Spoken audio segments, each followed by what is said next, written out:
Na barabara kabisa mpenzi mtazamaji, natumai uko mzima buheri wa afya. Shukrani za dhati kwa kujiunga nasi kwenye upeo wa TV47. Mimi ni mwanahabari wako Paul Kirobi, na kabla hatujaanza kukufahamisha kile ambacho kimetokea katika maeneo tofauti, tupate vidokezo.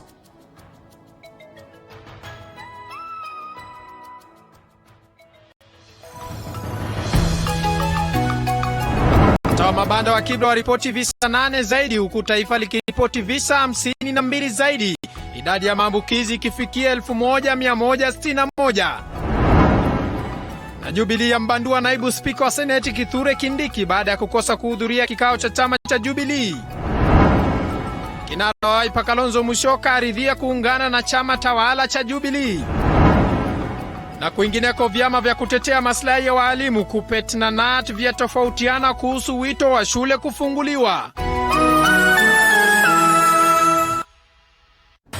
Naam, karibu tena mpenzi mtazamaji, mimi ni mwanahabari wako Paul Kirobi, na ambaye atakuwa katika meza ya ishara anafahamika kama Anwa Irimo. Tuzidi kuandamana.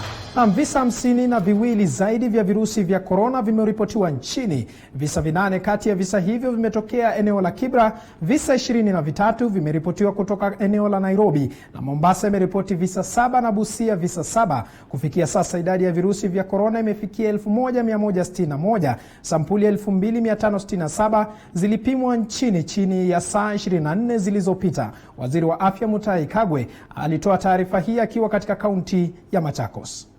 Huku makali ya ugonjwa wa COVID-19 yakiendelea kukita humu nchini, Waziri wa Afya Mutahi Kagwe amesema wanaangazia maeneo tofauti yanayoendelea kusajili ongezeko la visa vya COVID-19. Mutahi ameongeza kuwa kufuatia wingi wa watu walioko Kibra, wizara yake itachukua mikakati maalum ikiwa njia moja tu ya kuzuia msambao. There are areas that we are getting concerned about. For instance, the area of Kibera is beginning to be concerning. There is an additional 8 cases today in Kibera, and that is something worrying considering the population that is in Kibera, and further measures may need to be taken in that place. Kwa muda wa saa 24 zilizopita, wizara imetangaza ongezeko la watu 52, Nairobi ikiwa na visa 23, Mombasa visa 7, sawa na kaunti ya Busia. Jumla ya watu walioambukizwa humu nchini imefikia 1161. Mutahi ameshauri Wakenya walio na magonjwa mengine kutohofia kwenda hospitalini kwa hofu ya kuambukizwa, kwani serikali imewekeza hospitali maalum ya kushughulikia wagonjwa wa COVID-19. We have designated COVID-19 specific hospitals in all counties, while the remaining facilities will continue to provide healthcare services separately, and therefore people should have no fear whatsoever. Mutahi amezungumza haya alipozuru kaunti ya Machakos kuangazia jinsi kaunti zimejiandaa kukabiliana na ugonjwa huu. Zablon Masharia, TV47, Nairobi. Naam, asante sana mwanahabari wetu Masharia kwa taarifa hiyo. Tukiachana hayo, kwingineko ni kwamba wauguzi katika muungano wa wauguzi nchini NAC wamejitokeza kumtaka katibu mkuu wa chama cha wauguzi NAN Seth Panyako kujiuzuru. Wauguzi hao wamedai kuwa Panyako ameganda kwenye ofisi kwa muda wa miaka 8 kinyume na makubaliano ya miaka 5. Hii hapa taarifa kamili. Wamekuwa katika mstari wa mbele kupambana sio tu na janga la corona, lakini pia magonjwa mengine. Nyuso zao zinaashiria kwamba hali si shwari. Wauguzi hao wamemtaka katibu mkuu wa muungano wa NAN Seth Panyako kujiuzuru, wakidai kuwa amekuwa ofisini kiharamu, huku wakidai anatumia mamlaka na fedha vibaya. Nurses of this country, we have never held an election for the past 8 years of the existence of this union. What does that tell you? That the leaders at the top of the union leadership are in office illegally. As we speak, there is about 6 million total sum Kenya shillings that cannot be accounted for. And 2 of our senior nurse officials, rather KNUN officials, proceeded to court 3 days ago, and there is a suit, an active suit in an Eldoret court that has called on the on the courts to put a stop to the accounts, rather to any transactions within the KNUN accounts, and it's actually effected, and there is an audit that is following after this. Wauguzi hao wamesema kuwa Seth Panyako hajakuwa kiwasilisha malalamiko yao ipasavyo. We have been on the front line fighting for this union, and for the last 8 years we have not moved forward.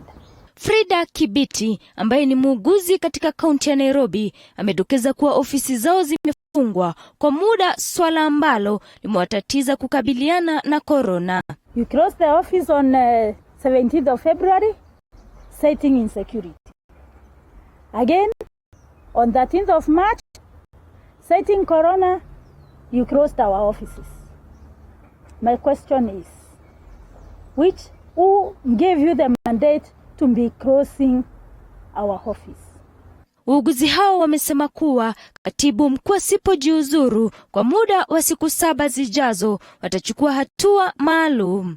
Enough of this for the past 8 years, and we are willing to bring a stop to this. We are going to sweep that house clean, and we are going to see the birth of a new union, just as we are the midwives who see every single soul being birthed, take care of them throughout the transition of life, and see them come to an end of life. Katika mazungumzo ya moja kwa moja na runinga ya TV47, katibu mkuu wa NAN Seth Panyako ameeleza kuwa hayuko tayari kujibizana na wauguzi hao kutoka muungano wa NAK, kwani wanapaswa kufuata sheria zilizoko kwenye katiba ili kumshinikiza kujiuzuru. Lydia Gashomo, TV47, Nairobi. Naam, tukiachana na hayo na kuvuka kwingineko ni kwamba hatima ya watahiniwa wa kidato cha 4 na darasa la 8 inazidi kuyumba uhalisia wa endapo wataandika mtihani wa kitaifa, ikisalia kitendawili kutokana na kalenda ya masomo kuhitilafiwa na kuzuka kwa virusi vya corona. Mwanahabari wetu Boniface Baraza anatuarifu. Kitendawili kinachozingira ufunguzi wa milango ya shule ndicho kinachozidisha chumvi kwenye kidonda na kuacha watahiniwa kwenye njia panda, wasijue endapo wataandika mtihani wa kitaifa mwaka huu au la. Hapo washikadau mbalimbali wametoa mapendekezo yao. Alfred Weswa ni mwanachama wa kamati ya elimu bungeni Trans Nzoia. Mnajua ya kwamba kuna wanafunzi pia ambao wanaenda kufanya mtihani wa kidato cha 4 na wale wanaenda kufanya mtihani wa class 8. Tumeomba ya kwamba pia serikali ikuwe na mipango kabambe, sababu hao ni wanafunzi wachache, waweze kuona vile wameamua kanisa watu wawe wachache, tuone kwamba wanafunzi wetu wa darasa la 4 form 4 na wale wako class 8 waweze kushughulikiwa nafasi ya kwanza, ili tuone ya kwamba wasipoteze nafasi yao wakijiandaa katika mtihani ambao unakuja. Let's not make exams to be so important compared to life, because without this life we will not be there to teach, we will not be there to learn. Ni hatua ambayo imelemaza sekta ya elimu kwa pakubwa, wasomi wakisalia majumbani kudurusu kwa njia mitandaoni, hasa kwa wale wenye uwezo, bali kwa walala hoi inasalia ndoto zinazochanika kwenye mpini wa jembe. Joseph Pepela ni mtaalamu wa masuala ya elimu. Mashinani hii curriculum ambayo wanasema kwamba watoto wanasoma mitandaoni, hata mimi ninajiweza kidogo, lakini sijaona hiyo kusoma ya mtandao. Kwa hivyo we don't want to create a government of the able. We don't want to create a government of the rich. We want to create a government of every poor Kenyan.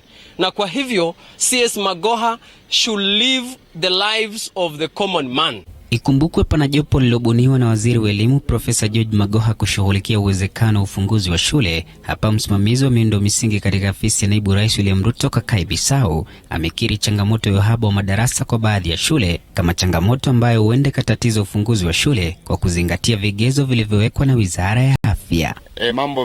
Mambo ya vitu kama vile, kwa mfano zile choo zile lazima pia tuangalie ziweze kuongezeka, kwa sababu ukiangalia shule zingine in terms of infrastructure bado wako chini kidogo. Kwa hivyo ni muhimu tuangalie hayo mambo yote, lakini unajua kila shule ina shida zake tofauti, na pia shule zingine unapata kuna msongamano sana. Kwa hivyo katika zile shule zina msongamano mkubwa, itakuwa ni vizuri pia kuwe na ile ahamu, ili kwamba si wanafunzi wote waje siku moja au kwa masaa yote wakijazana pale. Kadhalika, Bisau wamependekeza kupigwa marufuku kwa michezo na mankuli ya pamoja shuleni endapo shule zitaruhusiwa kufungua milango yake. Ifika wakati kwamba shule zitafunguliwa, lile mambo ya msangamano lazima iondolewe. Michezo pia kwa mfano iondolewe. Kule kwenda kama kwa mfano kama kuna ile lunch, ile chakula ya piano pale, ile dining, waseme pengine mtoto atoe chakula chake nyumbani. Bisau amesema hayo alipokuwa akiendesha shughuli ya usambazaji malazi na vyakula kwa watu wanaoishi na ulemavu maeneo ya Kiminini. Boniface Barasa, TV47, kaunti ya Trans Nzoia. Naam, asante sana mwanahabari wetu Boniface Baraza kutoka kaunti ya Trans Nzoia. Tukiachana hayo, kwingineko ni kwamba Baraza la Kitaifa la chama cha Wiper imemshinikiza kiongozi wa Wiper Kalonzo Musyoka kufanya maridhiano na chama cha Jubilee pamoja na KANU. Baada ya maridhiano hayo kufanyika, itatiwa saini na mwenyekiti wa chama hicho Chilau Ali Makwere na katibu mkuu wa Wiper Judith Sijenyi. Resolution today allowing the party leader to engage the party leaders of Jubilee Party of Kenya and the party leader of KANU in terms of working towards a new coalition ahead of the 2022 elections. But for now, we conclude speedily a cooperation agreement. What that means basically is that we can work together in Parliament, both at the level of the Senate and also at the level of the National Assembly. As you know, Honorable Mutula Jr. is a minority whip in the Senate, and Honorable Robert Mbui is a minority deputy leader in the National Assembly. It is with that background, Chair, that I want to invite all our colleagues to now come up with a specific resolution that is unambiguous, that is specific and speaks to the need for us to work. I want to propose with the Jubilee Party, whose party leader is His Excellency President Uhuru Muigai Kenyatta, and also to work with KANU, whose party leader is Mheshimiwa Gideon Moi. And I want to say that we're in consultation with both of them. Na kwingineko, tofauti imezuka kati ya vyama vya kutetea maslahi ya walimu KUPPET na KNUT kufuatia wito wa shule kufunguliwa. Chama cha KNUT kimeshikilia msimamo wa kutofungua shule, huku KUPPET ikitaka watahiniwa waruhusiwe kurudi shuleni kwa ajili ya maandalizi ya mtihani ya kitaifa. Mwanahabari wetu Mike Kagongo anatufahamisha. Akizungumza kwenye hafla ya mazishi ya mzee Luke Siketi, babake mwenyekiti wa muungano wa KNUT tawi la Bungoma Kusini Patrick Siketi eneo bunge la Webuye Mashariki, naibu mwenyekiti wa KUPPET kaunti ya Kakamega Tony Mgala amesema kuwa watoto wa kike wakiendelea kukaa nyumbani wakapata mimba za mapema na kutaka muungano wa KNUT kuwaunga mkono. Hawa watoto wetu wasichana wa standard 8, hawa wasichana wetu wa form 4, tukisema tukae mpaka next year, unaona vile watu wa bodaboda wanawasumbua. Tutakuwa na familia ama tutakuwa tuko na wanafunzi? Hiyo ndio tunasema serikali kuja na mikakati, ndio watoto wa standard 8 waende wakuje shule, tuangalie vile watafanya mtihani. Watoto wa form 4 vile vile, lakini sio kila mtu. Hata hivyo, katibu wa muungano wa KNUT tawi la Bungoma Mashariki ya Graham Rumba na Misi kwa upande wake ametofautiana naye na kuhoji kuwa ugonjwa huu ni hatari na kufunguliwa kwa shule huenda kukasababisha kusambaa kwake. Ndugu yangu wa KUPPET amesema wa Kakamega akamaliza, alafu vice chairman naye pia akacontradict. Mimi msimamo yangu ni moja tu, kama sisi watoto wetu, kama hii ugonjwa bado inaendelea namna hivi, we must not allow our children to go to school. Tutangojea na hii ugonjwa, kwa sababu hii ugonjwa hatujui, lakini tunaomba Mungu ya kwamba Mungu apeane wanasayansi watafute mbinu ili tupate dawa ya kutibu hii ugonjwa, ndio maisha ifanye nini, iendelee. Patrick Siketi amewataka wakazi kuhakikisha wanawapa wanao elimu ya kutosha wakati huu wako nyumbani. Unajua elimu wa mzazi ni kitu ya maana sana. Kwa hivyo hata kama amekasirika, hangesema jambo lolote ambalo sio mzuri. Kwa hivyo kama wazazi, tujue vile tukikasirika tukue mtindo mzuri, tujue vile tunakaa na watoto wetu. Hata hivyo, afisa mkuu katika Wizara ya Elimu kaunti ya Bungoma Gladys Murumba amewataka wazazi kuwalinda wanao wasichana kipindi hichi wako nyumbani ili kuepukana na dhuluma dhidi yao. Ningeomba tu wazazi, hata tunapolia lakini tulinde watoto wetu. Hali imekuwa mbaya, ugonjwa imezidi. Hata kama tunatafuta namna ya kurudisha watoto shuleni, lazima tuangalie watoto wetu watakuwa namna gani, because ni hatari kabisa. Na wanapokuwa nyumbani nao, akiwa mtoto msichana mvulana, mwelekeze vizuri. Mwambie ukweli ya mambo ni ya kwamba ugonjwa iko. Hata kama sio corona, si ugonjwa ingine iko. Ugonjwa ingine iko ya ua, inaitwa ukimwi. Watoto wasikae, watulie, wasishike mimba wakiwa wadogo. Sisi kama watu wa Kupe tunapeana hii tukiangalia according to research yenye tumefanya.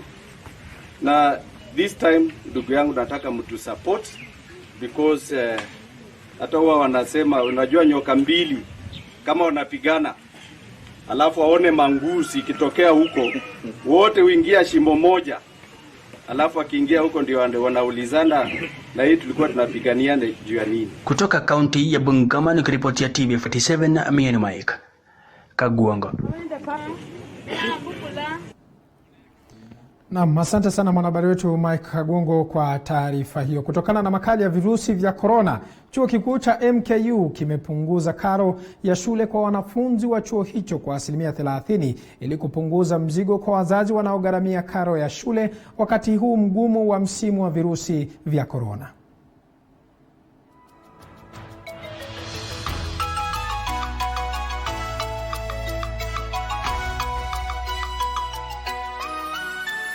Ni afuani iliyoje. Ingekuwa ni vyema shule hizi ambazo zimekuwa zikipeperusha matangazo kupitia njia ya kidijitali iweze kupunguza karo kwa wanafunzi, haswa msimu huu wa virusi vya corona. Mambo yamekwenda ndivyo sivyo. Bila shaka mtazamaji, kumbuka nambari yetu ya rafa ni 22047 na tovuti yetu ni www.tv47.co.ke na pale kwenye mtandao wa Facebook ni TV47 Live na utakuwa unafuatilia taarifa za upeo wa TV47. Kwa sasa tunachukua mapumziko mafupi na kisha nikirejea nitakuwa nakufahamisha mengi zaidi na nitakuwa nasoma zile arafa ambazo tayari zimeshaingia hapa kwenye kiwambo changu. Kwa sasa tuchukue mapumziko mafupi, usibanduke.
kuwa wako tayari kumenyana kisiasa na mtu yeyote yule, na kutilia mkazo kuwa hatua ya maendeleo ambayo serikali ya gavana Wycliffe Wangamati wamepiga ni kielelezo tosha kwa watakabili wapinzani wao.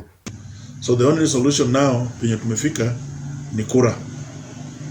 Just go back to election and elect new MCS and new governor. Kama kuna mtu anataka kuwa governor, of course sisi tutasupport Mheshimiwa Wangamati retain kiti chake. Kama kuna mtu ako tayari aingie kwa uwanja, basi akuje tuingie kwa uwanja tumenyane. Yule mwenye watu watachagua, na sisi tuko na imani kwamba Mheshimiwa Wangamati ataibuka mshindi tena by a big margin. Sisi tuko tayari. Haya yanajiri siku chache baada ya mabadiliko ya uongozi kwenye bunge la kaunti ya Bungoma yalifanyika na kutikiza wandani wake gavana Wycliffe Wangamati. Wanji Sostin, TV47, Bungoma. Naam, tukivuka katika maeneo ya magharibi mwa Kenya ni kwamba baadhi ya wabunge wa magharibi mwa Kenya wamewasuta vikali gavana wa Kakamega Wycliffe Oparanya na waziri wa ugatuzi Eugene Wamalwa kwa kuandaa mkutano wa wabunge wachache wa eneo hilo kuidhinisha Oparanya na Wamalwa kuwa viongozi kuwa watakaopeperusha bendera ya urais katika uchaguzi mkuu ujao. Na anavyoripoti Mulindi Keri, wabunge hao wanasema ni Mudavadi pekee atakayewakilisha eneo hilo katika debe la mwaka wa 2022. Wanasiasa wa magharibi ya Kenya wameanza mchakato wa kujipanga kumrithi Rais Uhuru Kenyatta, huku mrengo mmoja ukimpigia upatu gavana Wycliffe Oparanya, ijapokuwa baadhi ya wabunge wakiongozwa na mwakilishi wa kike wa Vihiga Beatrice Adagala na mbunge wa Sabatia Alfred Agoi wakishikilia kuwa ni Mudavadi pekee anayetambulika eneo hili. Niliona juzi magazeti imesema ya kwamba wajumbe 27 walikaa, na nikiangalia wajumbe wote nimejaribu kuuliza hakuna yule alikaa. Kuna sijui walikuwa 10 ama ngapi, na wamesema walikuwa 27. Mheshimiwa Agoi hakuwa huko, Adagala sikuwa huko.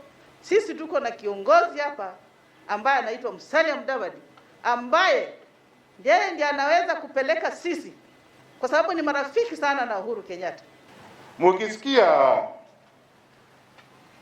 gavana wetu Oparanya na rafiki ndugu yangu Wamalwa wanakaa kutengeneza mkutano, wanataka wapate nafasi kwa meza fulani, wanaamini kuna mrengo fulani itapita, wapate nafasi fulani, muwaelewe.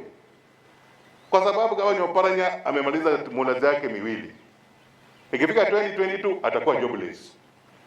Kwa hivyo akijitafutia nafasi kidogo, muelewe anatafuta mahali atakaa. Sio Waluya. Ndugu yangu Wamalwa. Kuhusu malumbano yanaendelea kushuhudiwa katika chama tawala cha Jubilee, viongozi hao wanaunga mkono 100% hatua ya kuwashusha daraja baadhi ya maseneta kwa kutotii sera za chama, huku wakimrai naibu rais William Ruto kumwomba msamaha Rais Uhuru Kenyatta kwa kutokuwa mtiifu au ajiuzulu wadhifa wake. Juzi mmeona vile Jubilee wametoa wale viongozi wa Toro, na sisi tunaunga hapo Uhuru kabisa. Aendelee kufanya nini? Kuang'oa. Yule mtu atoe party line, yule mtu afati mambo ya kuongea mambo ya chama, vile Jubilee wamafanya, afanye nini? Atolewe. Hata ningekuwa senator sahi huyo Kindiki ningetoa haraka sana. Ambia Bwana Deputy President, wewe kimbia State House, piga magoti, ambia Uhuru akusamee, muendelee na kazi. Na akikataa, wewe kuja andika barua useme unawachana na hii kazi, kwa sababu umefinywa kila mahali. Majemedari wako wote wamekanyagwa, na wewe ulisema wewe ni hustler, na hustler hawezi atakana ashindwe. si ndio? Kwa hivyo wewe ukitaka kuonyesha wananchi wewe kweli ni hasla na ushindwi, aidha umenyana na president na umshinde ama utoke kupigania nje, kwa sababu ukiendelea. Wakati huo Agoi ametoa wito kwa Wizara ya Elimu kusitisha mchakato wa kufungua shule kwa muhula wa pili hadi pale taifa litakabili janga la corona. Kama tulifunga kwa sababu ya corona na bado tuko na corona, mtu mmoja tu mwenye atatuambia mnaweza kupanga vile shule zitafunguliwa ni Minister wa Health.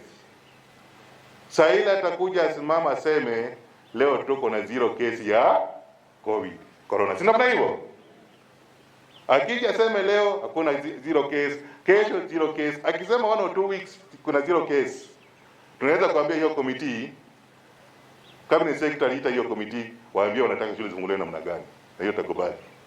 Lakini kabla hii hajafanyika na waseme kitu kingine tofauti na hiyo, mimi nitakuwa mtu wa kwanza kuambia watu wa Sabatia, nyinyi msipeleke watoto wenu shule. Afadhali kwa na mtoto wako mjinga nyumbani, atakuwa driver, atakuchungia ng'ombe, instead of kumpeleka shule na akufe. Sina maana hiyo. Mlindi Kerry, TV47, Kakamega. Asante sana mwanahabari wetu Mulindi Keri kutoka kaunti ya Kakamega. Kutoka kaunti hiyo kwa sasa tunapaa na kutua katika kaunti ya Nakuru, ambapo Wizara ya Mazingira na Misitu nchini imetoa ufadhili wa shilingi milioni 80 kwa serikali ya kaunti Nakuru ili kushughulikia masuala mbalimbali hasa katika hospitali ya rufaa ya Nakuru. Mwanahabari wetu Chichi Josephine na taarifa hiyo kikamilifu. Wizara ya Mazingira na Misitu nchini imetoa ufadhili wa shilingi milioni 80 kwa serikali ya kaunti ya Nakuru katika kushughulikia taka tofauti hasa katika hospitali ya rufaa ya Nakuru, ukiwa ni ufadhili mzima katika mpango wa kitaifa unaojumuisha shilingi milioni 450 ambao utapiga jeki mbinu mbalimbali za miji kushughulikia taka.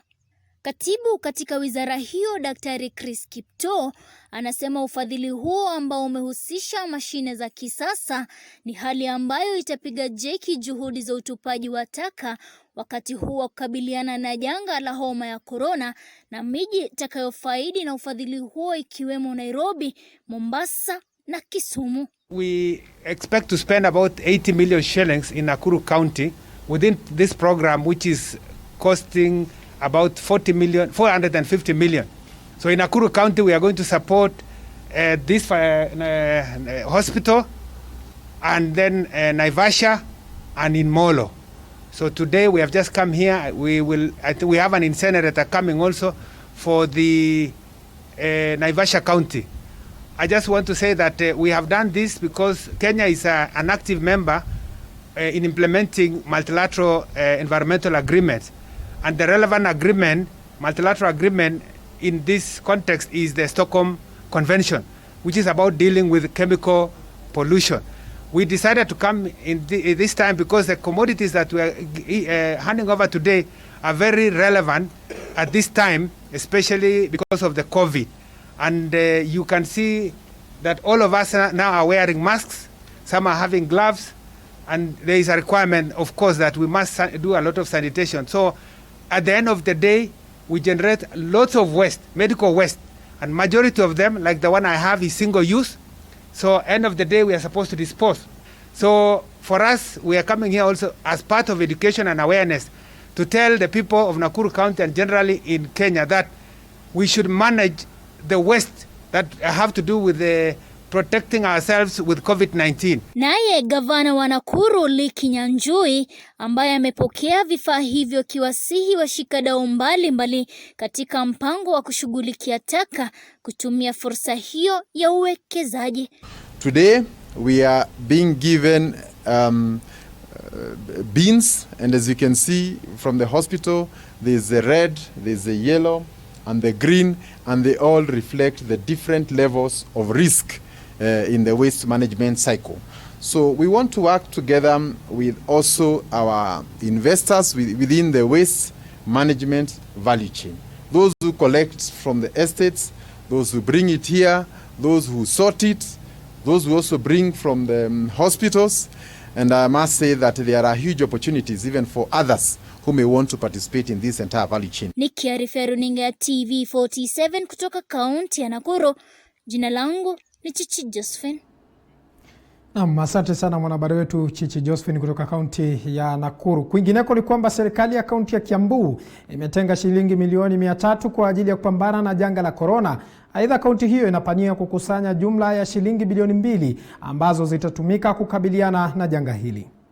Akiongea wakati wa uzinduzi wa mpango wa kukusanya shilingi bilioni 2, gavana wa kaunti ya Kiambu James Nyoro amesema kufikia sasa kaunti hiyo imepokea shilingi milioni 100 kutoka kwa wahisani, huku zaidi ya familia 9,000 zikinufaika kufikia sasa. We have allocated close to 300 million in response to COVID, including putting up the infrastructure that we'll be talking about in Tigoni. The beneficiaries of these donations are identified, as I said, by local communities themselves. And so far, we have been able to distribute food to close to 10,000 households. And we'll continue to add more as food becomes available.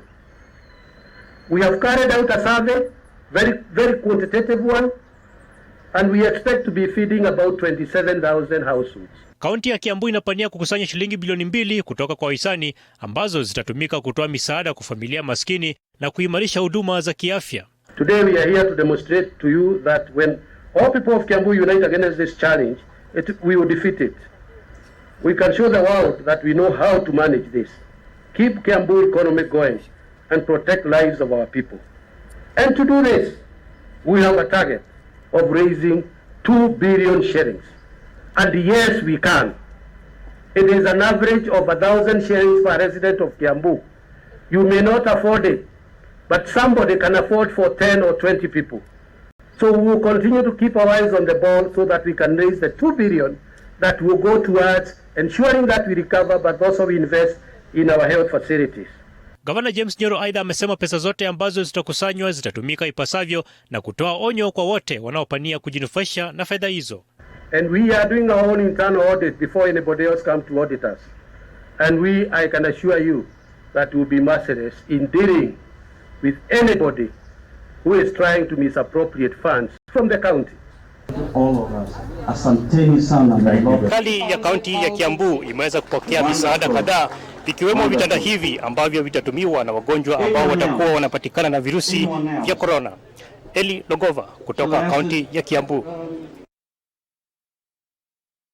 Naam, asante sana mwanahabari wetu Eli Logova kutoka kaunti ya Kiambu ambapo alikuwa amefuatilia taarifa hiyo kwa kina zaidi. Asante sana kwa taarifa hiyo mtazamaji. Kwa sasa naarifiwa kwamba tutaelekea katika mapumziko mafupi, lakini kabla hatujaenda katika mapumziko nitakuwa nimefanya dhihaka wapo nitakosa kusoma zile arafa ambazo umenitumia kupitia kwa mtandao wa Facebook na vile vile kwenye kiwambo changu hapa. Wacha nianze na kiwambo cha kupitia mtandao wa Facebook ambapo ambaye anajiita Hilda Nyoro anasema kwamba niko tuned, na mwingine hapa anasema Emma Chepkoech niko tuned schoolmate, simfahamu, sikumbuki.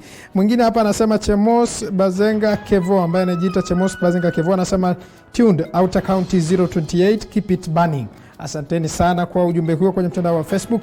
Na wengine hapa kwenye kiwambo changu na kupata vizuri sana hapa nyumbani Saboti Chebukaka nikiwa na familia yangu, wako ni Bernard Waliaula Wakoye. Mwingine anasema mimi ni Waliaula Bernard Wakoye, ni Saboti Chebukaka Kitale. Nauliza kama Tanzania ina idadi ngapi ya watu waliambukizwa virusi vya corona. Jibu hilo kidogo utafahamishwa baadaye, endelea kufuatilia taarifa. Mwingine anasema TV47 mko juu nafuatilia taarifa zenyu kila mara. Wanafunzi wasalie nyumbani kwa sababu ya hatari ya magonjwa ya virusi vya corona. Ni Martin Komando wa Muroki kutoka Kitale. Endelea kutuma arafa kwa 22047. Kwa sasa mtazamaji, tutachukua mapumziko mafupi, lakini tukirejea tutakuwa tunaendelea kutua maeneo tofauti na kukunasa zile taarifa kisha tunakufahamisha. Endelea kutazama Upeo wa TV47.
Naam, karibu tena mtazamaji kwenye awamu nyingine ya Upeo wa TV47.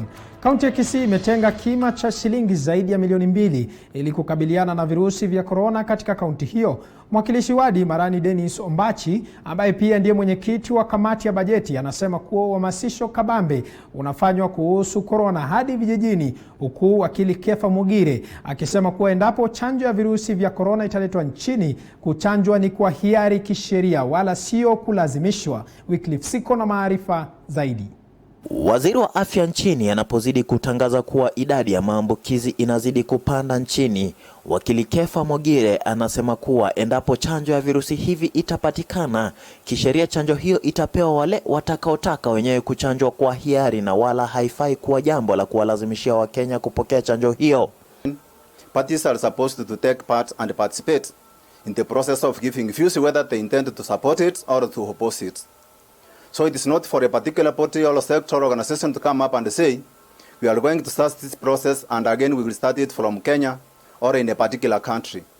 Like the citizens of Kenya, Kenya being a democratic state, especially subscribing ourselves to the Bill of Fundamental Human Rights as enshrined in the Constitution, Chapter 4 of the Constitution itself, people are at liberty to participate in such issues which affect their lives, which impact upon them either positively or negatively. So if we agree that let it be tested in Kenya, then there will be no problem. But if it is forced or imposed upon a Kenyan citizen, that one we will oppose it diametrically and we shall take legal action against whoever who has such an intention. Kuhusu shughuli inayoendelea kuwapima Wakenya virusi hivi, wakili anasema kuwa ni shughuli halali na iliyo kwenye sheria, akitoa wito kwa Wakenya kujitokeza kwa wingi ili kupimwa. That one the government is entitled to ensure that every person is subjected to the same without discrimination or favor, because it is for the welfare of these individuals upon whom the same is done.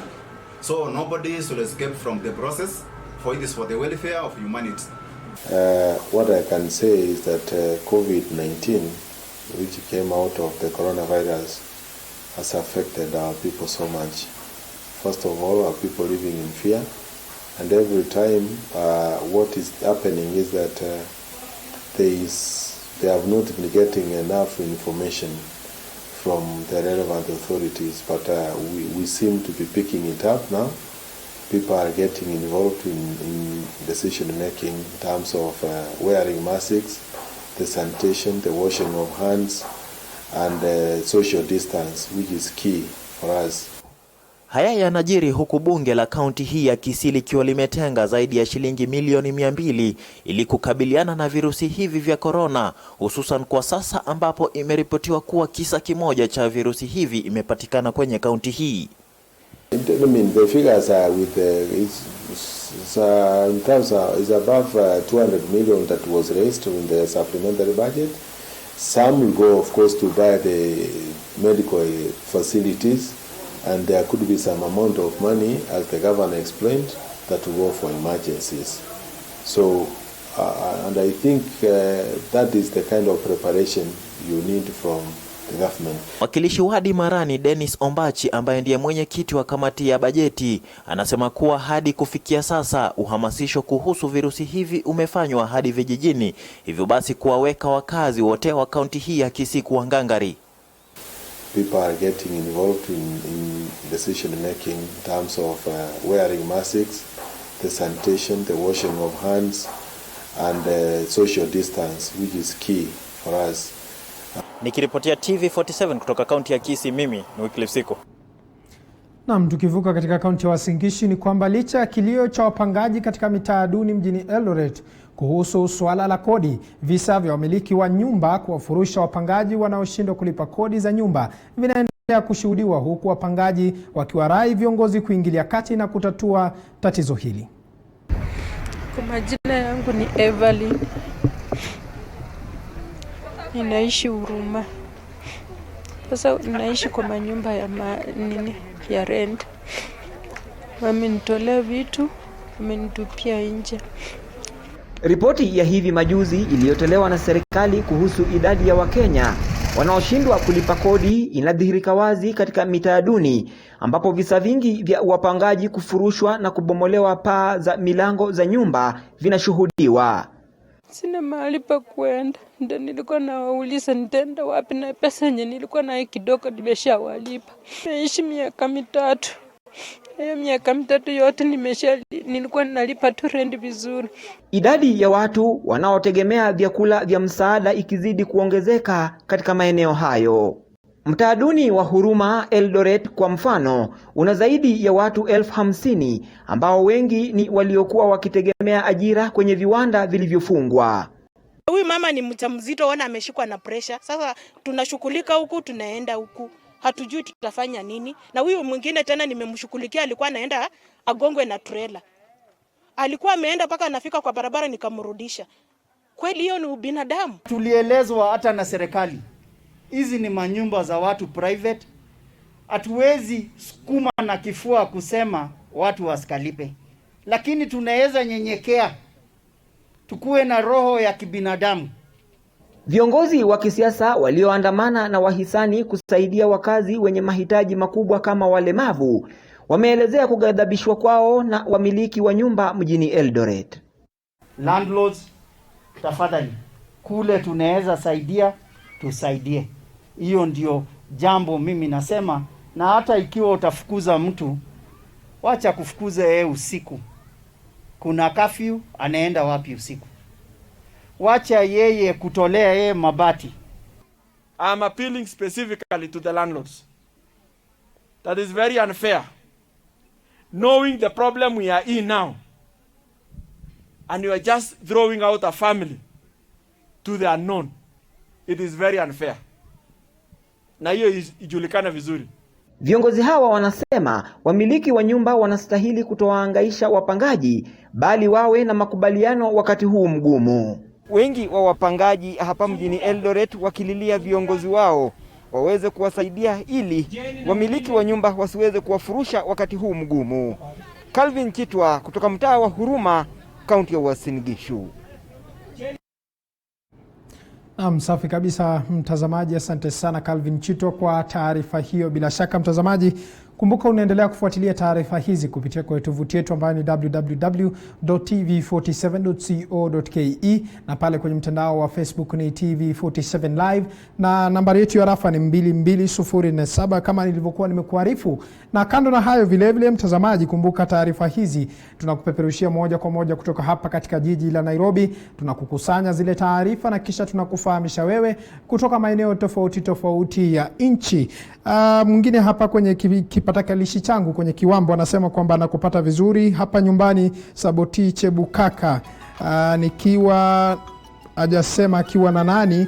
Mimi ni Walioula Bernard Wekoyela, niko Saboti. Ametuma arafa kama 3 hivi katika kiwambo changu hapa. Asante sana. Kumbuka mtazamaji, naendelea kusoma zile arafa ambazo unaendelea kuzituma hapa katika studio zetu za TV47, na bila shaka hapa tunakuahidi tunakupa taarifa kemkem kutoka maeneo tofauti ya nchi. Wala usiwe na shaka, nafahamishwa kwamba muda wangu umekimbia sana hapa studioni na sina la ziada, ila nitakuwa na kuacha na kipindi ambacho kitakuwa kinafuata baada ya hapa, ambayo itakuwa inaletwa kwako na Lucy Riley ambaye ni mtangazaji mwenza. Usibanduke, mimi nimekuwa mtangazaji wako Paul Kirobi, na ambaye amekuwa akitafsiri katika lugha ya ishara anafahamika kama Anu Wairimu. Nafahamishwa kwamba ambaye atakuwa anaingia ni Tracy ambaye atakuja na show ama ile kipindi ya Inara News ambayo itakuwa inakufahamisha mengi zaidi kutoka maeneo mbalimbali ya nchi. Kufikia hapo sina la ziada na kutakia usiku mwema.